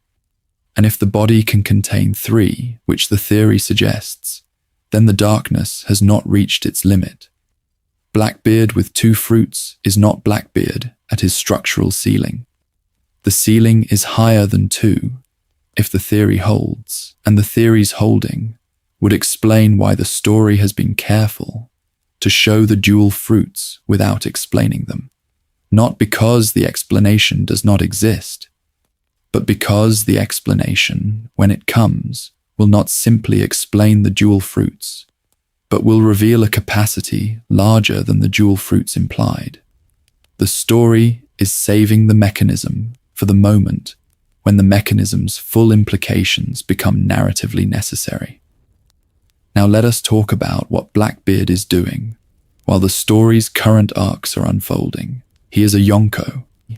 He became a Yonko after Marineford, in the period the story calls the time skip, which from the story's perspective is the 2 years between the Marineford arc and the Fishman Island arc, but which from the character's perspective was 2 years of the world continuing to move while Luffy was training on Rusukaina.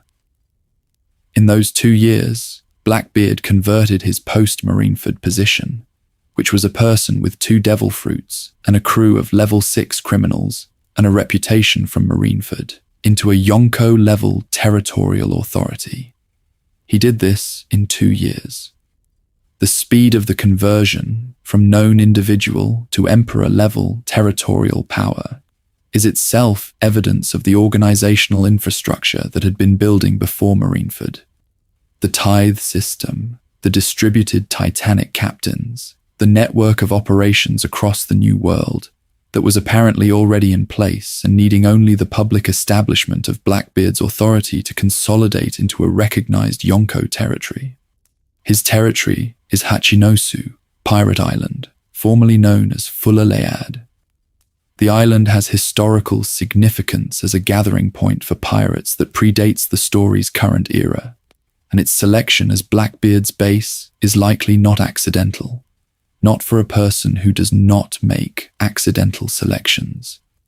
He commands a massive fleet through the Titanic captains, distributed across the New World, operating as a network of independent nodes connected through the tithe system and through the specific loyalty that desperation and ambition, properly aligned, produces. He has been, since the time skip, the Yonko whose internal operations are least visible to the reader, whose specific movements and plans are least documented, whose position in the story's current power structure is the most obscured. This is consistent with the pattern.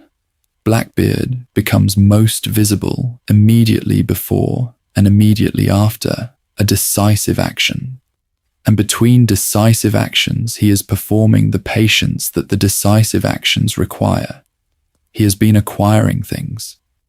The Blackbeard pirates' confrontation with Trafalgar Law at Hachinosu in the story's current arc confirmed the specific targeting of Law's Ope Ope no Mi, which is the fruit capable of granting eternal youth at the cost of the operator's life, the fruit that the world government wanted for the same purpose. Law was defeated. The fruit is now in Blackbeard's hands, or will be. This is not a coincidence of timing or a trophy of opportunity. This is a precise acquisition, the specific fruit that can produce the specific outcome that a person who intends to be king of the world would want most. Permanence. The ability to continue indefinitely, to outlast the enemies and the generations and the specific political configurations that would otherwise eventually produce a circumstance capable of stopping him.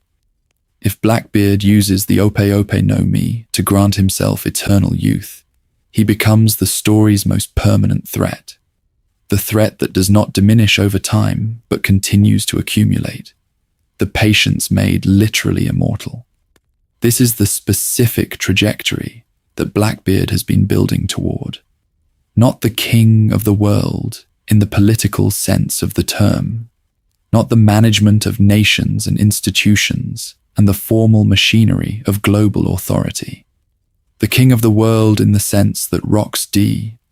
Zebek described it, the singular authority, the person whose power and position is unchallengeable, not because the institutions recognize it, but because the force backing it exceeds what any collection of opposing forces can match.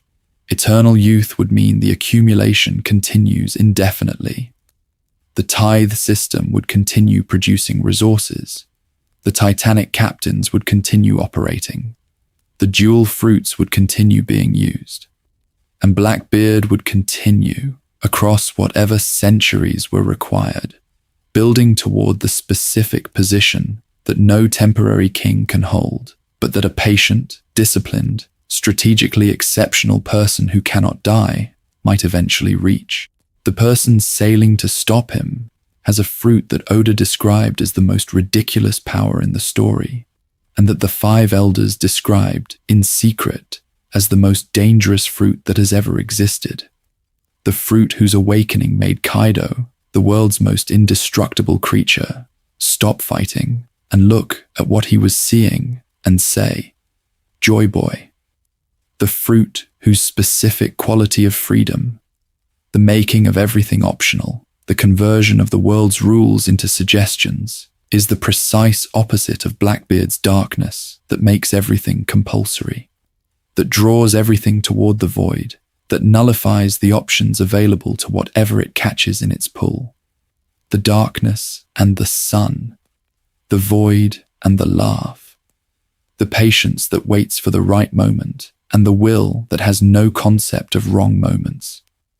The person who accumulated for decades, and the person who accumulates people by being himself in their presence.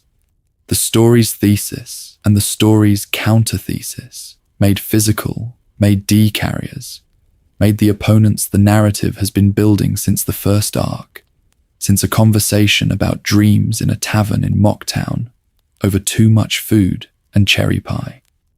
The pie was cherry. The name was freely given. The conversation was the story's central argument, delivered by the person who understood it and was using it, to the person who was it and did not yet know the full shape of what he was.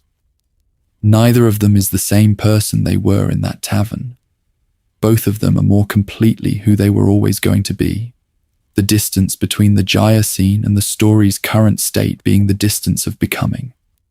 And the becoming has been moving them toward each other. When they meet again, in the room that is not a tavern, with everything they have accumulated, and everything they have lost, and everything they have carried forward from the people who carried it before them, the conversation will not be about dreams. It will be the dream made confrontation, made the specific moment the story has been building toward since Roger died, and the era that Roger's death produced began. 2 D carriers, 2 inherited wills, 2 inherited. 2 understandings of the world's deepest truth, arrived at through different paths, aimed at different destinations, moving toward the intersection that the story has always been navigating toward. The darkness waits. The sun approaches. The night is not finished, and neither is the story. But they are both moving toward morning. Good night. Sleep well.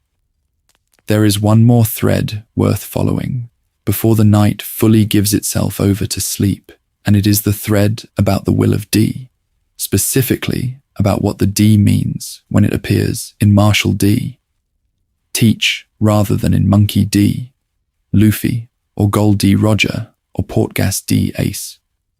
The story has not provided a complete explanation of what the D signifies. It has provided fragments. The government calls the D carriers natural enemies of the gods. The people who carry it tend to die smiling. They tend to have wills of exceptional size and exceptional persistence. They tend to appear at pivotal moments in history, to be the people around whom the significant events organize themselves, rather than the bystanders through whose lives significant events pass. Roger carried it and reached Laugh-Tale, and changed the world by dying, in a way that launched the era that will end with Luffy's arrival at the same destination. Ace carried it and died at Marineford, and his death was the fulcrum on which the story's first and second halves turned. Law carries it, and his entire existence is downstream from a man who died in the snow. The D in Law's name being the specific inheritance of Corazon's love expressed as a mission aimed at the very institution the D tends to oppose. Luffy carries it and is Joy Boy, and the laugh has been recognized across centuries. Blackbeard carries it, MarshallDTeach, and the D in his name, like every other D in the story, is not decorative. It is functional. It is the mark of a will of exceptional size and exceptional persistence, aimed at an exceptional destination, moving through history with the specific quality of purpose that the D tends to produce in its bearers. The difference between Blackbeard and every other D carrier in the story is not that his D means something different.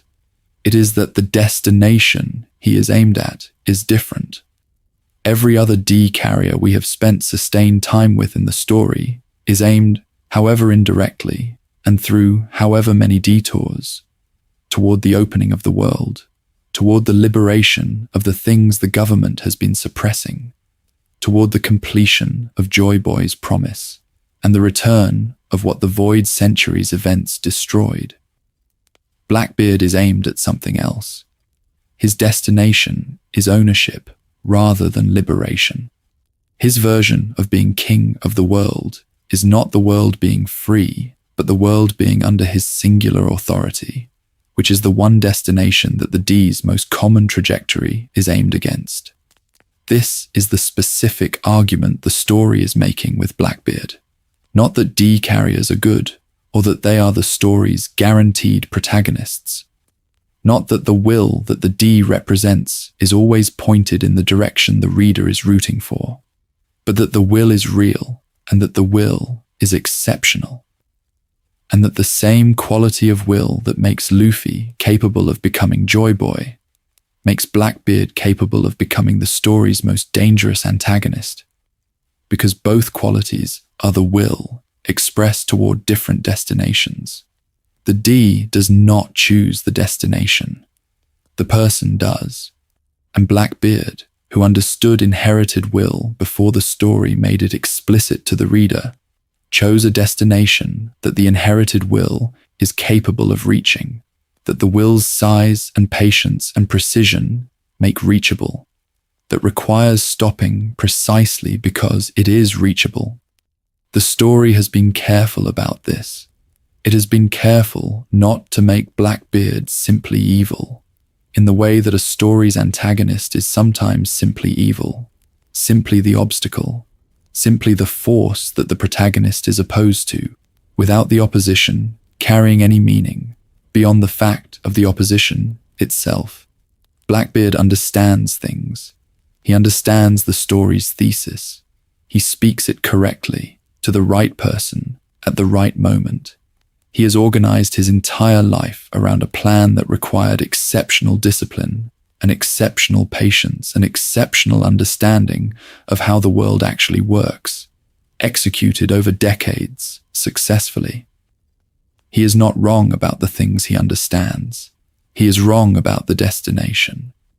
And the wrongness of the destination, in a story where the destination has been the argument from the beginning, is the specific form of being wrong that the story's protagonist must ultimately answer.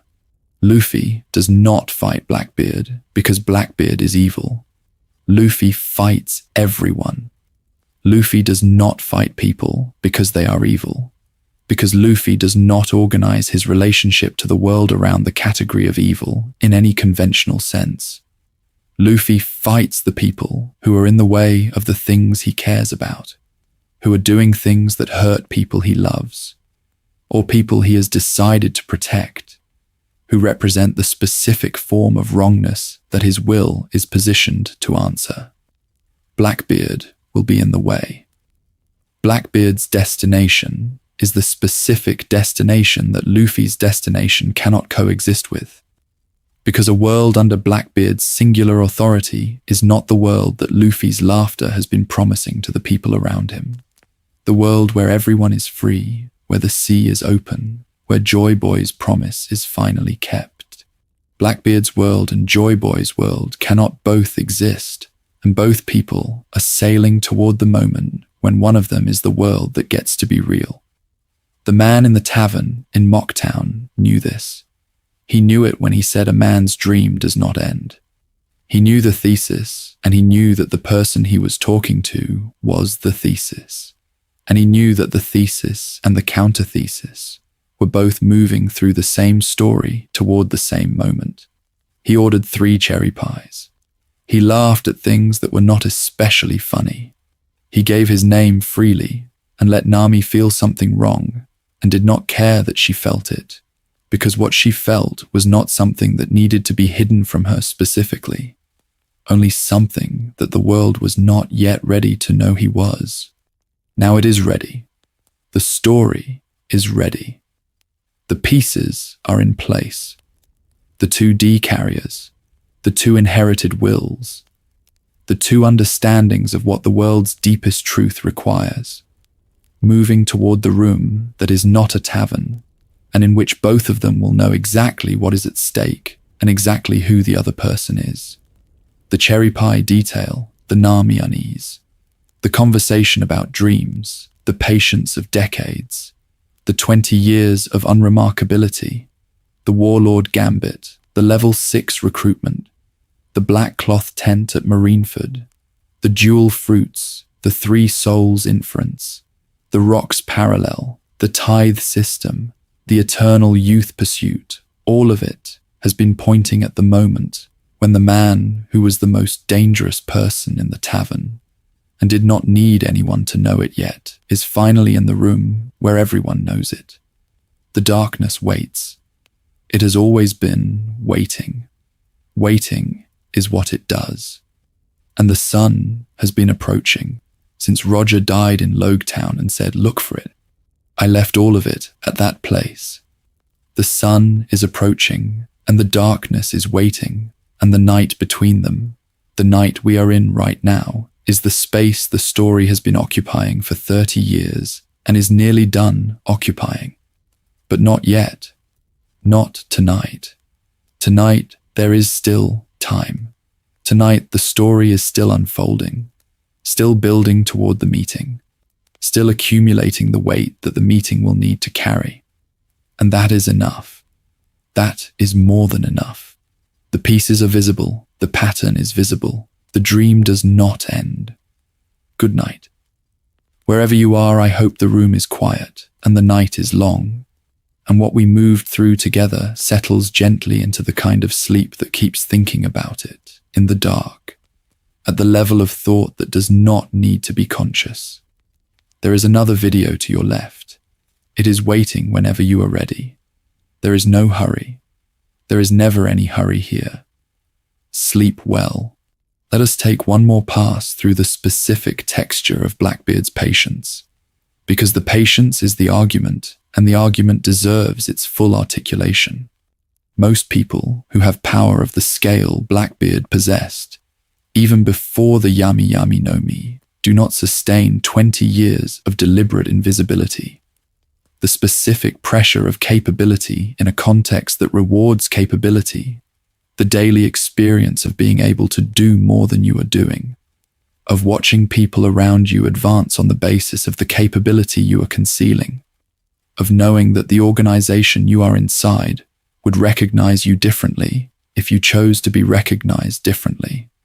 This is the specific form of restraint that requires something most discussions of patience do not account for, which is the active management of the gap between what you are and what you are performing.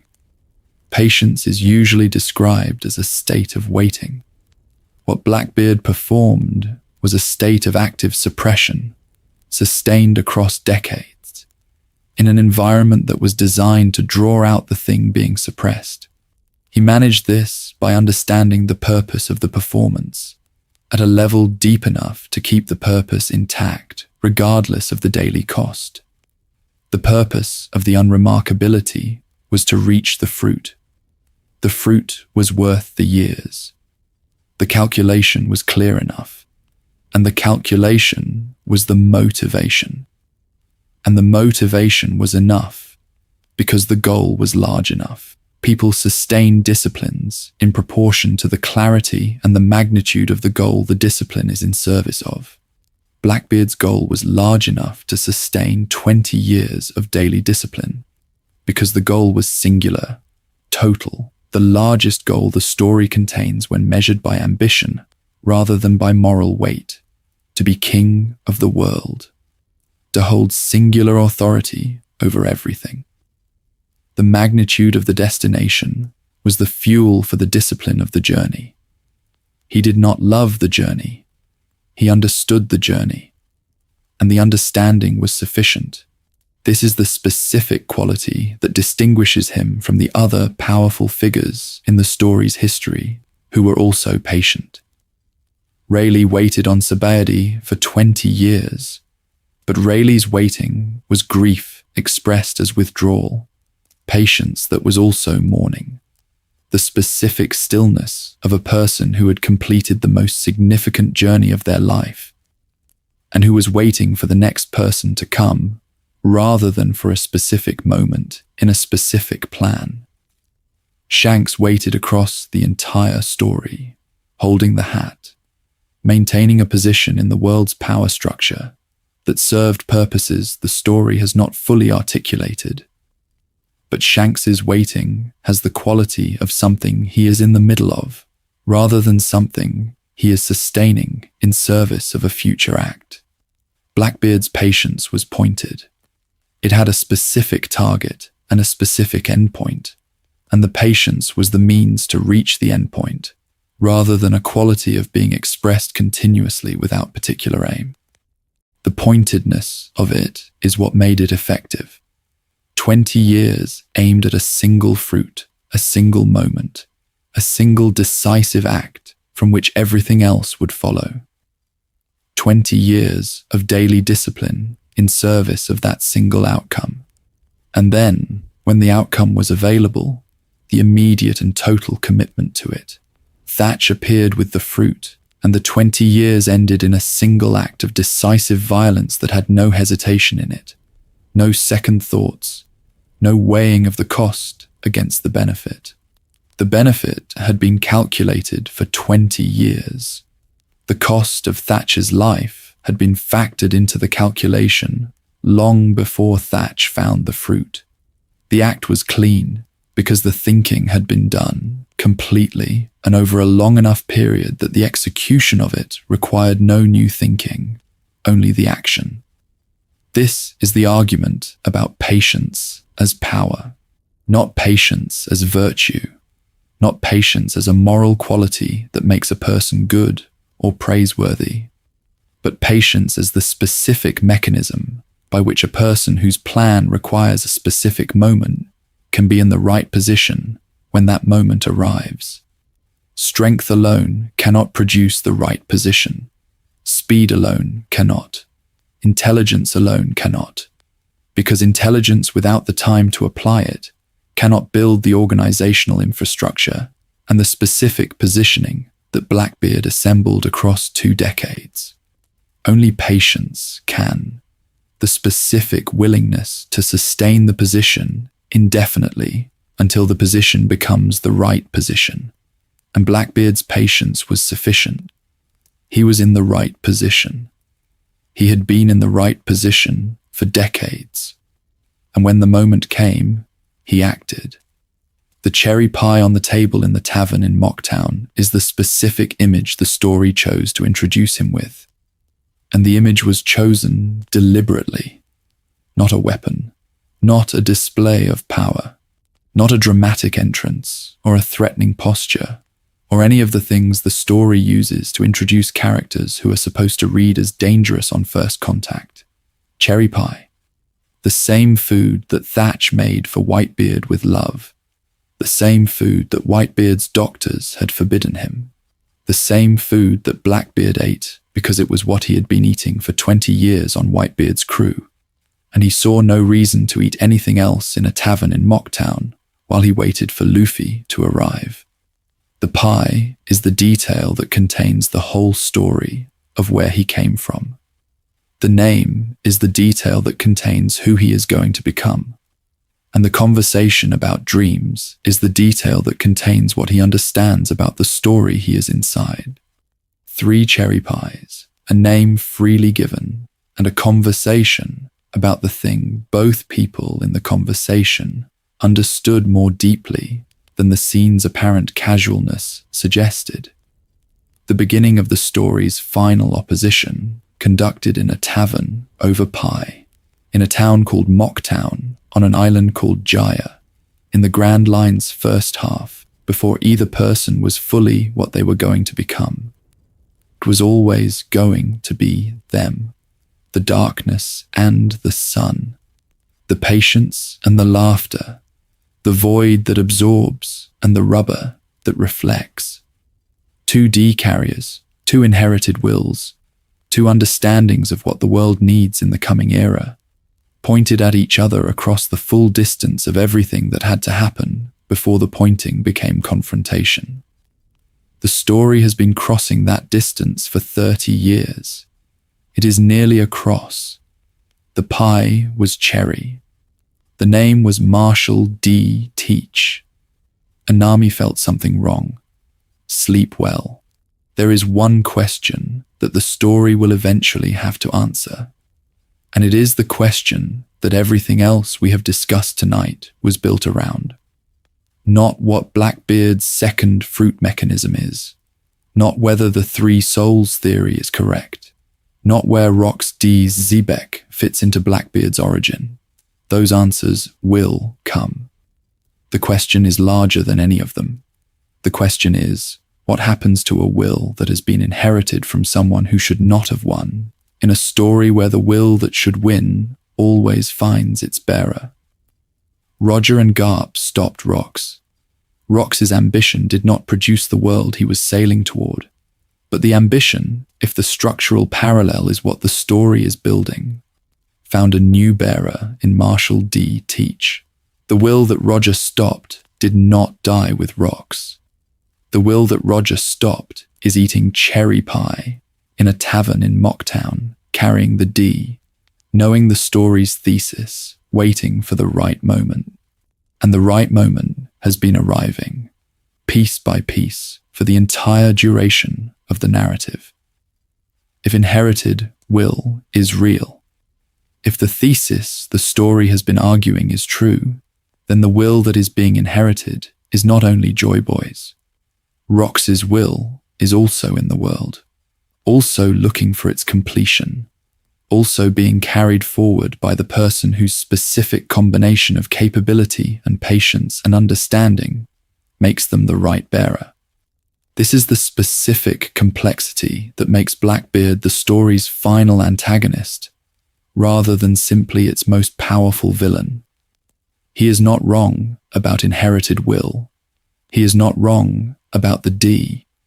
He is not wrong about the coming era, or about the fact that the person who arrives at it with the most complete preparation and the most correctly accumulated power has the best chance of shaping what the era becomes.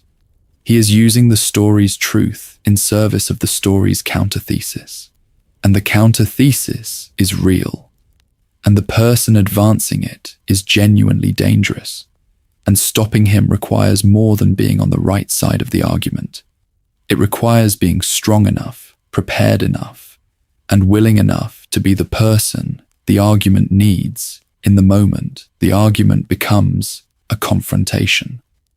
Luffy is not strong because his cause is just. The story has never operated on the logic that righteousness produces victory automatically, that the good side wins because it is the good side. Whitebeard was on the right side of the Marineford War, and he died. Ace was the person Luffy loved most, and he died.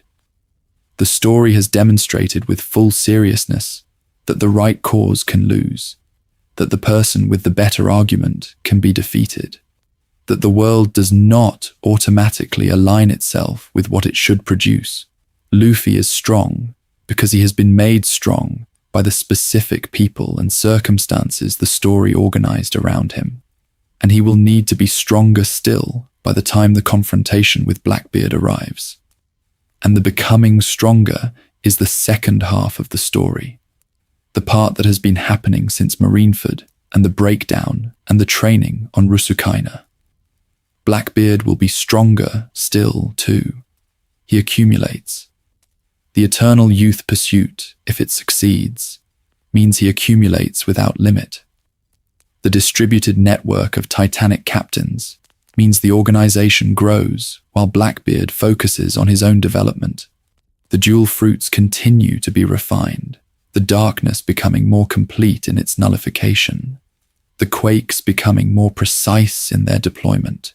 He is building toward the confrontation with the same patience that characterized every preceding step, the patience that converts years of preparation into a single, correctly timed decisive act. And the decisive act he is building toward is the largest one, the one the plan has always been aimed at. The story's final act will be the answer to the question that the story has been asking since Roger died, and the era the story takes place in began. What does the person who inherited Joy Boy's will do when they meet the person who inherited Rock's will in a moment when both are fully what they were always going to become? The answer will not be delivered through argument or through the story simply awarding victory to the side with the better moral position. It will be delivered through what Luffy is at that moment versus what Blackbeard is. And the difference, if the story's logic holds, will be the difference between the void that absorbs everything and the laugh that the void cannot contain. The laughter that Roger recognized. The laughter that the 5 elders responded to with the alarm of people who had spent 800 years preventing it from arriving. The laughter that sounds to people who have been waiting for 800 years, like the specific arrival they were told to wait for. The darkness and the sun, the patience and the laugh, the void that pulls everything toward it, and the joy that cannot be held by anything the world produces as a container for it. 2D carriers in a room that is not a tavern in Mocktown, knowing exactly who the other is. The story has been crossing the distance between that tavern and this room for 30 years. We are nearly there, the cherry pies still on the table in the memory. The name was freely given. The dream does not end. And the person who said so is waiting, patiently, for the moment that has been approaching since the first arc, since the first chapter, since before the story knew exactly what it was building toward, or perhaps since the very beginning, when Oda wrote the first chapter, already knowing the last. Good night. The room is quiet. The story continues, somewhere, in the dark. Sleep well.